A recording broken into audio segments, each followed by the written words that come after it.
जनाब रुकिए, पिछले 4 एपिसोड में हमने संविधान पढ़ा, सुप्रीम कोर्ट को समझा, दुनिया के मॉडल देखे और SC ST में क्रीमी लेयर की बहस भी समझी। सबसे पहले एक बात साफ कर दूं, आज जो मैं बताने जा रहा हूं वह भारत का कानून नहीं है, न सुप्रीम कोर्ट का आदेश, न सरकार का प्रस्ताव। ये एक पॉलिसी ब्लूप्रिंट है। अगर कभी कोई रिफॉर्म हो तो वह किसी का अधिकार छीनने के लिए नहीं, बल्कि उसी समाज के सबसे वंचित व्यक्ति तक अवसर पहुंचाने के लिए होना चाहिए।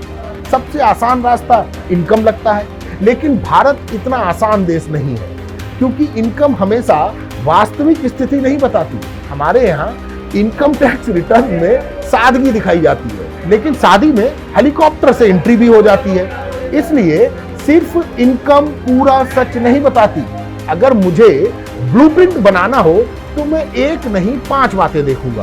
पहला आय, दूसरा परिवार की संपत्ति, तीसरा माता पिता की शिक्षा, चौथा माता पिता का पेशा, 5वां क्या उस परिवार ने पहले से उच्च शिक्षा और सरकारी प्रतिनिधित्व का पर्याप्त लाभ प्राप्त किया है या नहीं।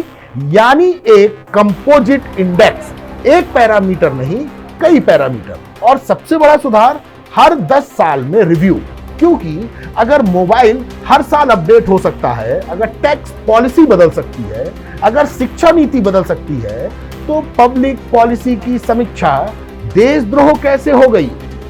भारत में सॉफ्टवेयर अपडेट सबको चाहिए, लेकिन पॉलिसी अपडेट की बात करो तो लोग समझते हैं सर्वर क्रैश हो जाएगा। दुनिया क्या करती है?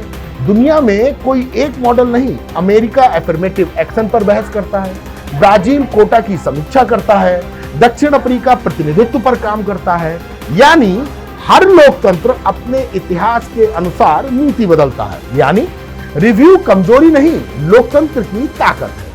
अब सबसे बड़ा सवाल, क्या भारत में कभी ऐसा रिफॉर्म हो सकता है? अगर कभी कोई सरकार या संसद कोई बदलाव करना चाहे तो उसे संविधान, सुप्रीम कोर्ट की व्याख्याओं और सामाजिक न्याय के सिद्धांत तीनों का पालन करना होगा।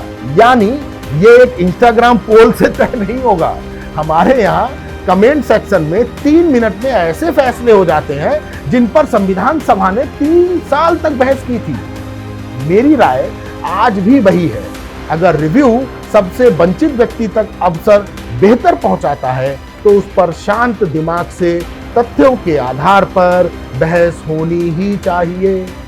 अगर डाटा किसी और दिशा में इशारा करे तो उसे भी स्वीकार करना चाहिए, क्योंकि संविधान किसी विचारधारा का नहीं, पूरे भारत का है। याद रखिए, आरक्षण की बहस किसी की जीत या हार की नहीं है।